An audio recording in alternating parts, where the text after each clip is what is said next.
नमस्कार दोस्तों। रीट मेंस परीक्षा के लिए आज हमारी क्लास सबसे इंपॉर्टेंट क्लास और इस टॉपिक से आपको दो पर्सन देखने को मिलेंगे। टॉपिक है आरटी एक्ट 2009 दोस्तों।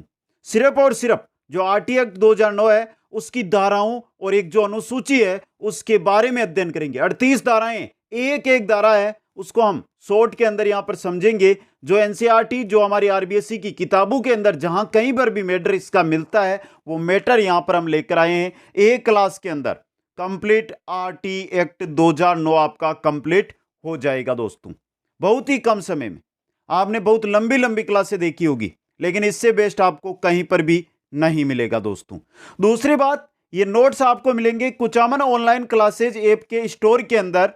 राजस्थान जीके, रीट राजस्थान जीके का फोल्डर है उसके अंदर दोस्तों, वहां से जाकर आप प्राप्त कर सकते हैं। फिर भी आपको कोई जानकारी चाहिए तो यहां पर नीचे आपको इंस्टाग्राम आईडी दिखाई दे रही होगी, वहां पर जाकर आप हमसे संपर्क कर सकते हैं मैसेज के द्वारा दोस्तों। एक बार सभी साथी वीडियो को लाइक शेयर और जो नए साथी जुड़ रहे हैं वो चैनल को सब्सक्राइब जरूर करें। चलते हैं इस क्लास की ओर। बात करने वाले हैं आरटी 2009 के बारे में दोस्तों। देखिए मित्रों, निःशुल्क एवं अनिवार्य बाल शिक्षा अधिकार अधिनियम 2009 दोस्तों। 20 जुलाई 2009 को आरटी बिल को राज्यसभा द्वारा मंजूरी प्रदान की गई। देखिए ये डेट याद रखनी है आपको। राज्यसभा द्वारा आरटी को जो मंजूरी मिली है वो मिली है 20 जुलाई 2009 को दोस्तों। 4 अगस्त 2009 को 4 अगस्त 2009 को आरटी बिल को लोकसभा में मंजूरी प्रदान की गई। कहां पर? लोकसभा के अंदर दोस्तों। 26 अगस्त 2009 को तत्कालीन राष्ट्रपति प्रतिभा देवी सिंह पाटिल द्वारा आरटी बिल को अंतिम मंजूरी प्रदान की गई। राज्यसभा लोकसभा में पास हो गया बिल तो राष्ट्रपति के पास जाएगा। राष्ट्रपति ने भी क्या कर दी? मंजूरी दे दी। कब? 26 अगस्त 2009 को दोस्तों। 1 अप्रैल 2010 को निःशुल्क एवं अनिवार्य बाल शिक्षा अधिकार अधिनियम 2009 जम्मू कश्मीर राज्य को छोड़कर संपूर्ण भारत में लागू कर दिया गया। उस समय जम्मू कश्मीर में धारा 370 काम करती थी, इसलिए वहां को छोड़कर बाकी जो भारत है उसके सभी राज्यों के अंदर आरटी लागू हो गया दोस्तों। राजस्थान राज्य के संदर्भ में 29 मार्च 2011 को राजस्थान विधानसभा द्वारा एक संशोधन प्रस्ताव पारित किया गया जो 1 अप्रैल 2011 से राजस्थान निःशुल्क एवं अनिवार्य बाल शिक्षा अधिकार अधिनियम 2011 के नाम से लागू किया गया। इसके बारे में हमें जानकारी है वो नेक्स्ट क्लास में लेंगे क्योंकि ये टॉपिक है हमारे सिलेबस में। तो नेक्स्ट क्लास जो हमारी रहेगी वो इसी से जुड़ी हुई रहेगी, आप दिक्कत ना ले। और बाकी इन तीनों की आपको प्लेलिस्ट अलग से बना दूंगा मैं, वहां पर मिल जाएगी। रीट आरटी एक्ट के नाम से आपको प्लेलिस्ट मिल जाएगी दोस्तों। तो ये तो हो गई बेसिक जानकारी। आरटी एक्ट है वो कब कहां से मंजूरी लेकर देश में लागू हुआ दोस्तों। स्क्रीनशॉट लेकर जो साथी नोट्स बना रहे हैं वो यहां से बना सकते हैं। मात्र 2 या 2.5 पेज के आपके ये नोट्स होंगे जिसमें कंप्लीट मिल जाएगा आपको। आगे चलिए, अब बात करते हैं आरटी एक्ट की संरचना के बारे में। आरटी एक्ट की अगर हम संरचना बात करते हैं तो इसमें कुल 7 अध्याय, 38 धाराएं, एक अनुसूची है और सबसे बड़ा अध्याय, ये क्वेश्चन आया हुआ है एक बार, तो सबसे बड़ा अध्याय है वो है 4 नंबर का अध्याय। आगे हम देख लेंगे कौन सा अध्याय है क्या है दोस्तों। अब चलिए, जो क्वेश्चन जहां से बनेगा वो मैं आपको बताता जाऊंगा। एक एक धारा को आप समझते जाइए और जो साथी नोट्स बना रहे हैं वो एक बार क्लास अटेंड कर ले, उसके बाद दूसरी बार क्लास अटेंड करते हुए फास्ट स्पीड से अपने नोट्स बना लेना। धारा 1, यह अधिनियम 1 अप्रैल 2010 को जम्मू कश्मीर राज्य को छोड़कर संपूर्ण भारत में लागू किया गया। मदरसों, वैदिक पाठशालाओं, धार्मिक प्रशिक्षण देने वाले विद्यालयों में लागू नहीं होगा। चाहे मदरसा हो या वैदिक पाठशालाएं हैं या जो धार्मिक प्रशिक्षण देने वाली विद्यालय, उनके अंदर लागू नहीं है। जो बाकी जो भी है उनके अंदर 1 अप्रैल 2010 से इसको लागू किया गया, ये कहती है धारा 1। बात करते हैं धारा 2 की। धारा 2, आरटी एक्ट 2009 से संबंधित कुछ महत्वपूर्ण मद है उनकी परिभाषाएं दी गई है, जैसे समुचित सरकार, केंद्र प्लस राज्य, वंचित बालक जो शिक्षा से वंचित है किसी भी प्रकार से, चाहे आर्थिक स्थिति से हो या स्कूल दूर हो, कैसे भी हो सकते हैं वंचित, अभावग्रस्त बालक भी उनमें आएंगे। स्थानीय अभिभावक, स्थानीय अभिभावक का मतलब ये समझिए, एक तो अभिभावक होते हैं, एक स्थानीय यानी उस क्षेत्र के निवासी भी उनके अंतर्गत आएंगे अभिभावकों की श्रेणी में। और विद्यालय, इनके बारे में परिभाषाएं दी गई है। तो कोई विशेष यहां से क्वेश्चन आपके लिए बनने वाला नहीं है। ये जो परिभाषाएं दी गई है यह बताना है, सीधा पूछा जा सकता है कि अभावग्रस्त और वंचित बालकों के बारे में कौन सी धारा में परिभाषा दी गई है। तो इसके अंदर धारा 2 के अंतर्गत। आगे चलिए, निःशुल्क एवं अनिवार्य शिक्षा का अधिकार धारा 3 से 5 के बीच है। देखते हैं धारा 3 क्या कहती है। धारा 3, इस धारा में प्रावधान किया गया है कि 6 से 14 वर्ष का कोई भी बालक का यह अधिकार होगा कि वह निःशुल्क शिक्षा अनिवार्य रूप से प्राप्त करेगा। इसकी समुचित व्यवस्था सरकार के द्वारा की जाएगी। एक चीज नोट करके रखना, 6 से 14 वर्ष, इससे रिलेटेड एग्जाम में बहुत क्वेश्चन आते हैं। तो 6 से 14 वर्ष का बालक है, उसको अनिवार्य रूप से निःशुल्क शिक्षा दी जाएगी। व्यवस्था सरकार को करनी होगी, कैसे करे वो सरकार के हाथ में, लेकिन उसको निःशुल्क अनिवार्य शिक्षा 6 से 14 वर्ष के बालक को देनी ही होगी दोस्तों। अगला धारा नंबर 4 आती है हमारी, जो सबसे बड़ी धारा है। देखिए, इस धारा में यह प्रावधान किया गया है कि कोई भी बालक किसी भी कारणवश शिक्षा की मुख्य धारा को छोड़ देता है और कुछ वर्षों के पश्चात वह शिक्षा की मुख्य धारा से जुड़ना चाहता है, तो ऐसी स्थिति में समुचित सरकार, स्थानीय प्रशासन, स्थानीय अभिभावक, इन सभी का यह दायित्व होगा कि वह उस बालक को आयु वर्ग के आधार पर शिक्षा की मुख्य धारा में जोड़ा जाए। कहने का मतलब क्या है कि कोई बालक है जिसने क्या किया कि तीसरी क्लास तक पढ़ा और उसने 2 साल ड्रॉप कर दिया, 2 साल बाद में वो वापस आता है और वो चाहता है कि मैं शिक्षा प्राप्त करूं, तो ये नहीं है कि उसको शिक्षा नहीं दी जाएगी, उसको शिक्षा दी जाएगी। 3 साल का था, अब तीसरी क्लास में था, उसकी उम्र हम ये मान लेते हैं कि 8 साल के आसपास थी। वर्तमान में वो जब वापस आया, 10 साल की उसकी उम्र है, तो उसको कक्षा 5 में बैठाया जाए, कक्षा 5 में प्रवेश दिया जाए। ये चाहे समुचित सरकार हो, चाहे स्थानीय प्रशासन हो, चाहे स्थानीय अभिभावक हो, उन सभी का कर्तव्य होगा।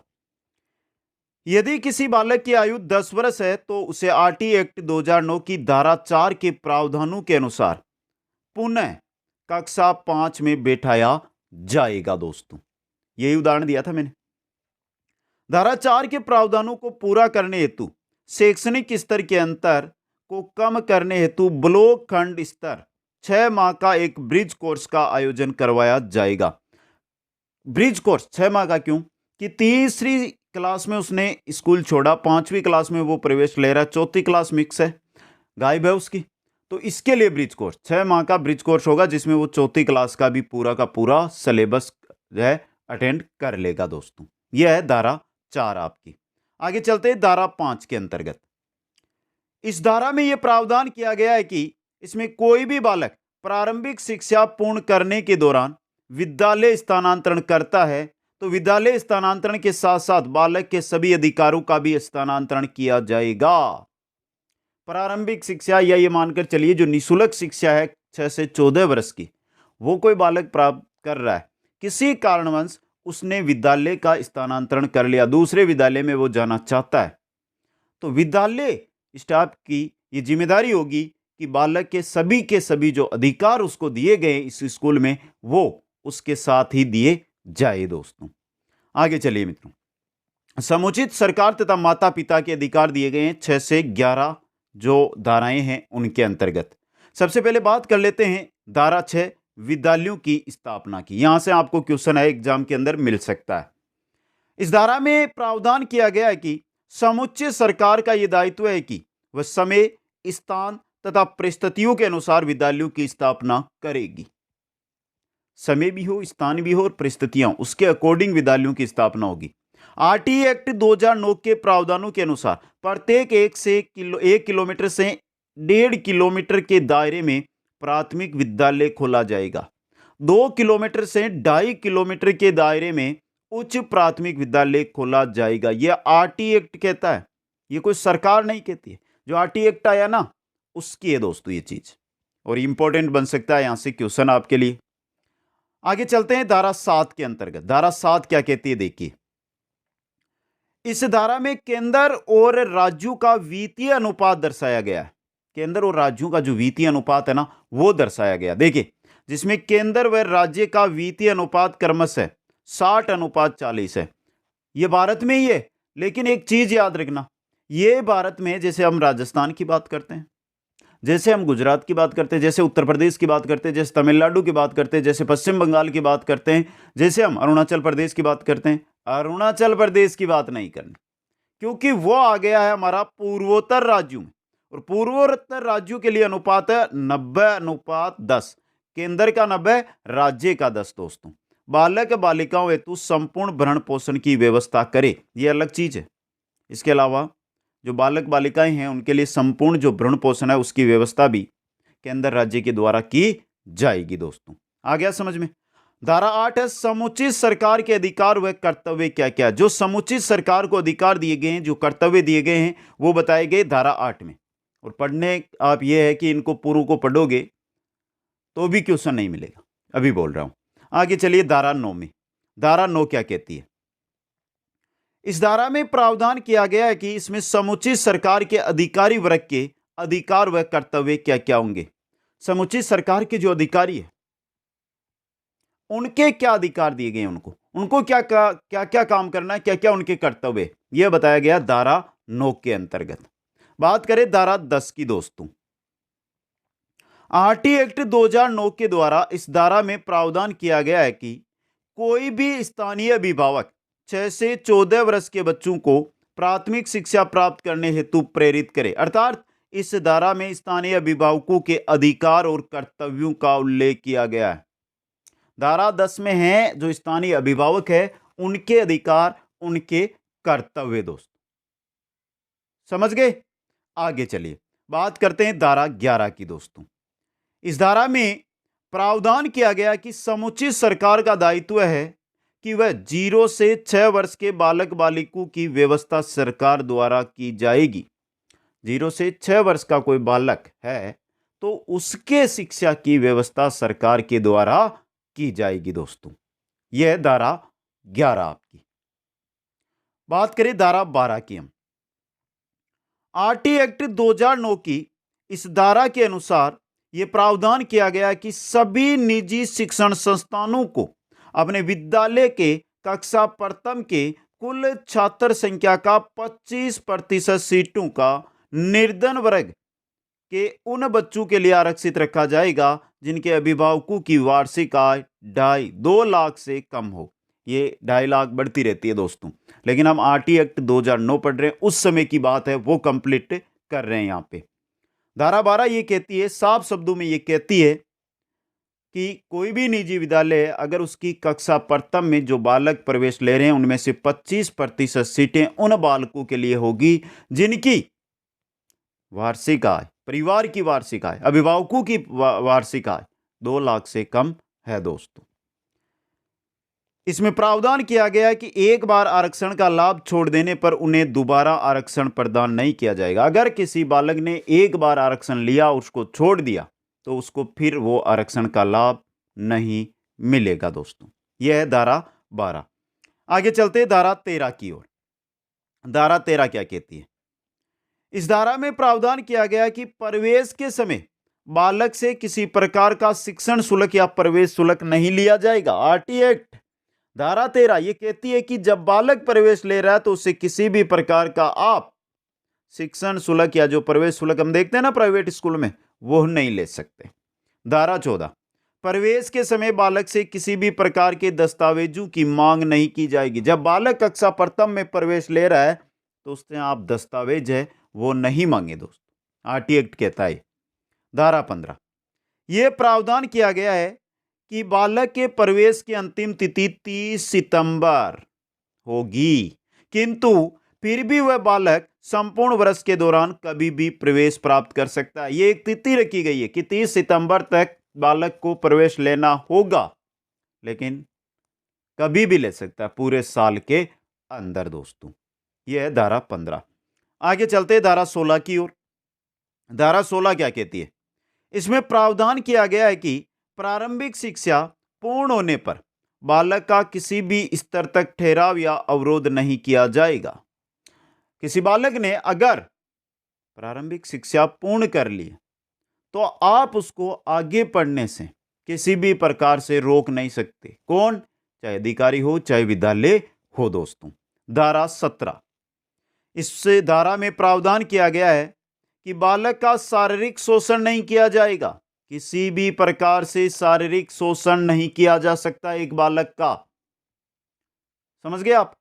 शारीरिक शोषण में किसी भी प्रकार का आप दंड देते हैं या छड़ी का आप प्रयोग करते हैं बालक पे, तो यह आप नहीं कर सकते। समझ गए? बात करें धारा 18 की। इस धारा में प्रावधान किया गया है कि कोई विद्यालय संगठन सरकार द्वारा तय मानकों को पूरा करता है तो उसे विद्यालय संचालन की अनुमति दी जाएगी।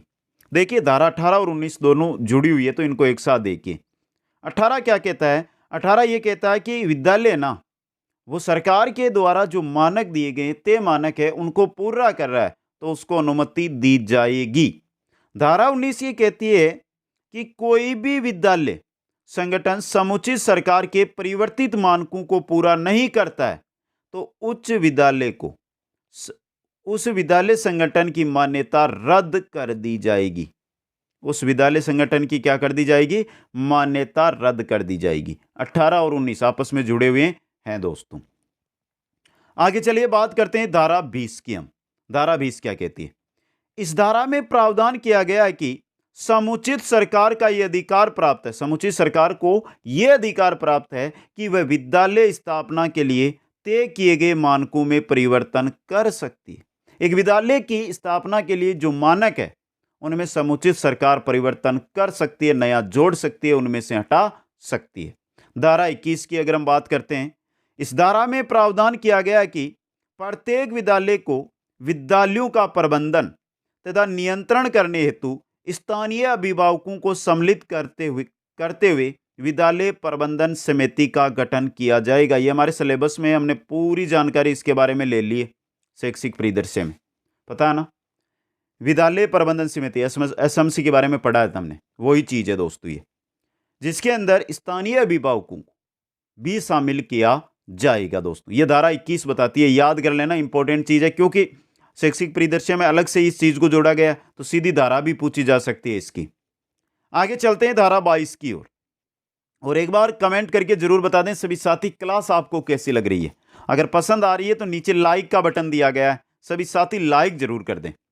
इस धारा में, धारा 22 देख रहे हैं, इस धारा में प्रावधान किया गया है कि प्रत्येक शाला प्रतिष्ठान का यह दायित्व होगा कि वह सत्र प्रारंभ होने से पूर्व अपने प्रारंभिक स्तर की शिक्षा में सुधार करने हेतु एक अल्पकालीन प्रपत्र में वार्षिक विकास योजना का प्रारूप तैयार करें, जिसे संस्थागत नियोजन कहा जाता है।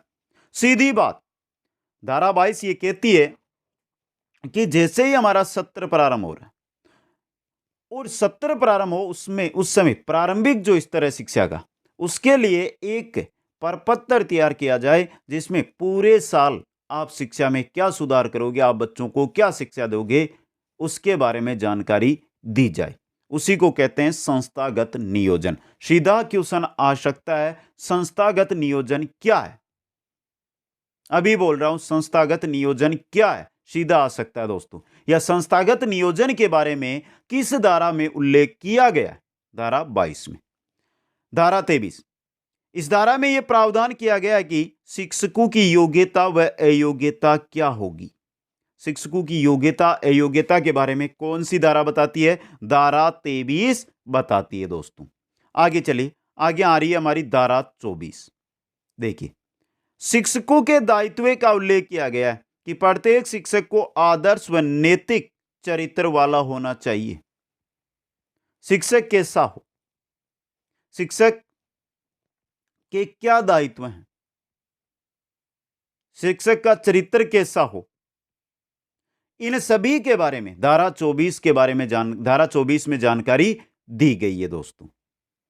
आगे चलिए बात करते हैं धारा 25 की। यहां से आपको क्वेश्चन देखने को बहुत अच्छा सा मिलेगा। धारा 25, इसमें छात्र शिक्षक अनुपात का उल्लेख किया गया है। देखिए, प्रारंभिक शिक्षण में विद्यार्थी और शिक्षक, 60 विद्यार्थियों पर 2 शिक्षक। अनुपात क्या हो गया? 30:1, यानी 76 शिक्षक अनुपात होगा 30:1 दोस्तों।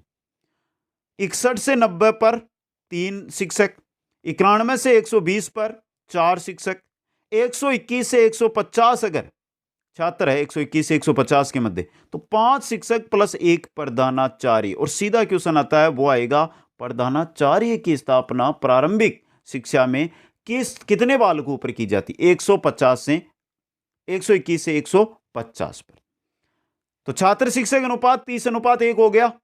प्राथमिक विद्यालय में छात्र संख्या 200 से अधिक होने पर छात्र शिक्षक अनुपात 40:1 होता है। यह भी आपको नोट रखनी है, यह भी इंपॉर्टेंट है आपके लिए। यह हो गई। अब बात कर लेते हैं उच्च प्राथमिक शिक्षा कक्षा 6 से 8 तक।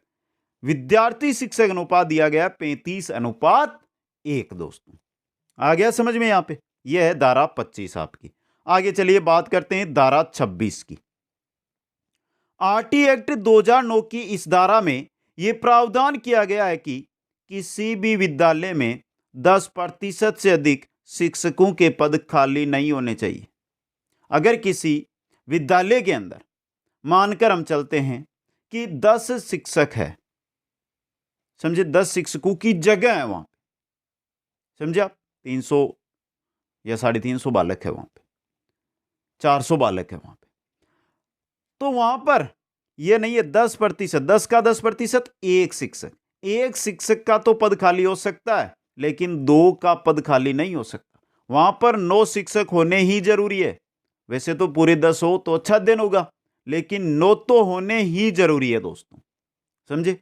धारा 27, इस धारा में यह प्रावधान किया गया है, कोई भी अध्यापक शिक्षण के अतिरिक्त केवल राष्ट्रीय मान्यता के कार्यों को ही पूरा करेंगे। शिक्षण के अलावा कोई भी अध्यापक दूसरा काम नहीं करेगा, इनको छोड़कर, जनगणना, निर्वाचन कार्य और राष्ट्रीय आपदा को छोड़कर दोस्तों। आ गया समझ में? अब यहां से मांग होगी कि सर आपने बता दिया, अनुपात बता दिया, लेकिन अभी शिक्षकों के घंटे नहीं बताए। तो शिक्षकों के जो घंटे दिए गए वो अनुसूची में दिए गए, और अनुसूची हम 38 के 38 धाराएं पढ़ने के बाद पढ़ेंगे। कोई बात नहीं, 5 या 6 लाइन में अनुसूची पूरी हो जाएगी आपकी। आगे चलिए बात करते हैं धारा 28 की। धारा 28 में प्रावधान है कि कोई भी शिक्षक निजी शिक्षण या प्राइवेट ट्यूशन नहीं कराएगा। सरकारी अध्यापक है ना जो, वो प्राइवेट यानी निजी शिक्षण, निजी स्कूलों में जाए या प्राइवेट घर घर जाकर पढ़ाई, ऐसा काम नहीं कर सकता। बात करते हैं धारा 29 की।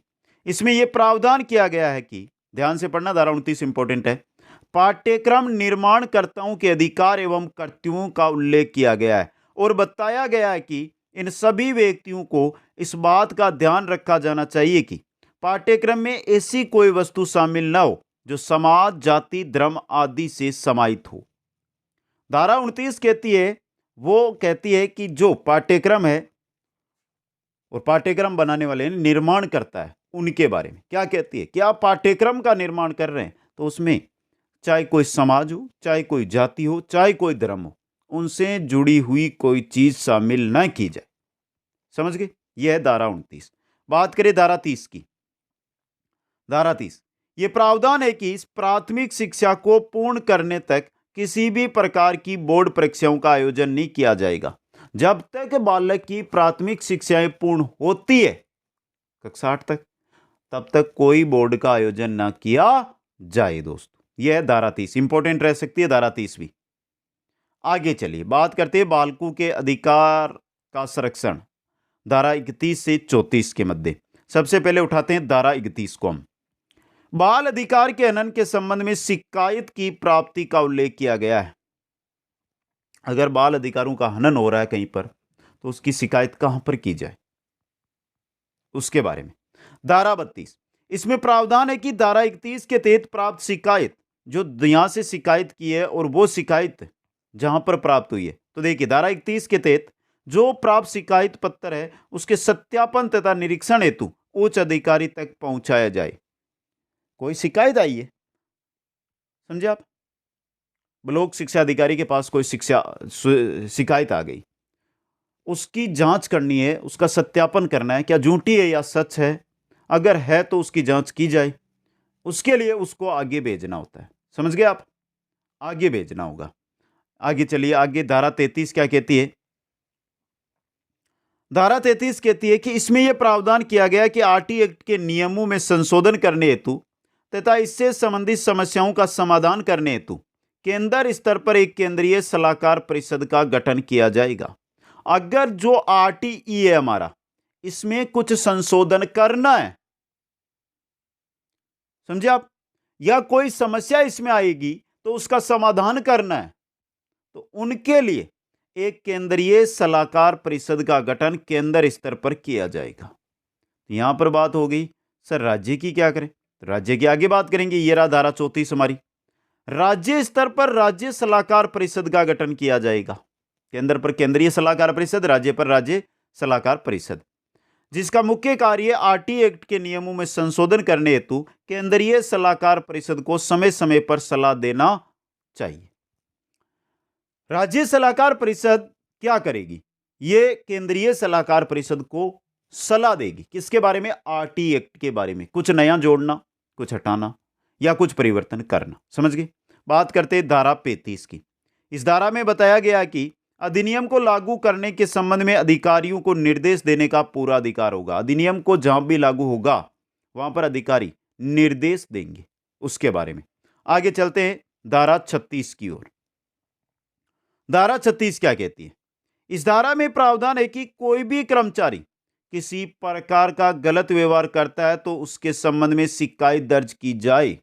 कोई भी कर्मचारी, किसी भी स्तर का कर्मचारी हो सकता है, शिक्षक ही नहीं, जो आगे एजुकेशन लाइन से जुड़ा हुआ है, अगर वो किसी भी प्रकार का किसी के साथ, छात्रों के साथ हो या अन्य किसी के साथ हो, गलत व्यवहार कर रहा है तो उसके संबंध में शिकायत दर्ज की जाएगी। दोस्तों, धारा 37, इस धारा में प्रावधान किया गया कि धारा 36 के तहत दर्ज की जाने वाली शिकायतों के संबंध में पूर्ण सद्भाव व निष्पक्षता के साथ कार्यवाही की जाए। यह ना हो कि उस कर्मचारी के दबाव, लालच, प्रलोभन में आकर उसकी जो शिकायत है उसकी निष्पक्षता से जांच ना हो।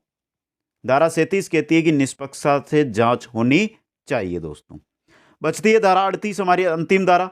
इसमें यह प्रावधान किया गया कि समुचित सरकार को अधिकार है कि वो आरटी एक्ट 2009 की सभी धाराओं में परिवर्तन करने का अधिकार रखती है। समुचित सरकार है वो आरटी एक्ट की सभी धाराएं, जो 38 की 38 तो यही कहती है, बाकी जो 37, 1 से 37 धाराएं है ना, इनमें परिवर्तन कर सकती है। 38 तो परिवर्तन करवाने वाली है। समझ गए? ये बात, ये हो गई आपकी 38 की 38 धाराएं। और शायद मैं ये बोलना चाहता हूं कि आपने जो आरटी एक्ट है इसको पढ़ा होगा और आपको ये बहुत ही कठिन लगता होगा, और आज आपने जो पढ़ा है और पुराने पेपरों के अंदर कोई सा पेपर उठा लो, सेकंड ग्रेड, फर्स्ट ग्रेड या सीटेट, किसी भी राज्य की टेट एग्जाम हो, उनमें इनसे बार क्वेश्चन नहीं गया है और आपके रीट में भी नहीं जाएगा। बाकी हम कम से कम 60 से 70 क्वेश्चन भी लेकर आएंगे इस टॉपिक के, उनमें आपका सब क्लियर हो जाएगा, क्योंकि आपने थ्योरी पढ़ी है, क्वेश्चन अभी नहीं पढ़े। अब बचती है हमारी अनुसूची। ये रही आपकी पूरी की पूरी अनुसूची। आरटी एक्ट 2009 में एक अनुसूची का उल्लेख किया गया जिसमें मुख्य प्रावधान कराए गए। देखिए, प्राथमिक कक्षाओं के लिए संपूर्ण व शिक्षण दिवस 200 दिन होगा। 200 दिन का, प्राथमिक की बात हो रही है। उच्च प्राथमिक कक्षाओं के लिए संपूर्ण वर्ष 220 दिन का शिक्षा दिवस या शिक्षण दिवस होंगे। प्राथमिक के लिए 200, उच्च प्राथमिक के लिए 220। शैक्षणिक घंटे प्राथमिक स्तर के लिए 800 घंटे होंगे, जबकि उच्च प्राथमिक स्तर के लिए 1000 घंटे होंगे। आ गया समझ में? तो प्राथमिक स्तर 200 शिक्षण दिवस और 800 घंटे, उच्च प्राथमिक स्तर 220 दिन शिक्षण दिवस और 1000 घंटे शैक्षणिक घंटे। प्रत्येक अध्यापक को प्रति सप्ताह 45 घंटे शिक्षण कार्य करवाना अनिवार्य होगा, जिसमें तैयारी के घंटे भी शामिल होंगे। एक शिक्षक प्रति सप्ताह 45 घंटे की क्लास अटेंड करेगा बच्चों की। समझ गए? प्रत्येक विद्यालय में कम से कम 150 विद्यार्थी होने पर वहां एक पूर्णकालिक एचएम हेडमास्टर रखा जाएगा, जो हमने पहले भी देख लिया। 5 शिक्षक प्लस 1 अध्यापक, 121 से 150 की बात है। लेकिन यह मांग की गई कि बहुत बार ऐसी परिस्थिति आ जाती है कि 150 तक हेडमास्टर की अनुपस्थिति रहती है, तो 150 हो वहां पर तो एक हेडमास्टर की आवश्यकता ही होगी। दोस्तों, और यह है सिर्फ आपका आरटी एक्ट 2009। राजस्थान का इसमें कोई जानकारी नहीं आई है, वो अगली क्लास में हम ले लेंगे। यह क्लास आपको कैसी लगी? अगर पसंद आई है मित्रों तो इतना इसको शेयर करो कि हर एक रीट का व्यक्ति पढ़ के जाए, और जो 2% यानी 4 अंक की बात है वो उसका गलत ना हो पाए। दोस्तों, आप सभी साथियों को बहुत बहुत धन्यवाद। जय हिंद, जय भारत।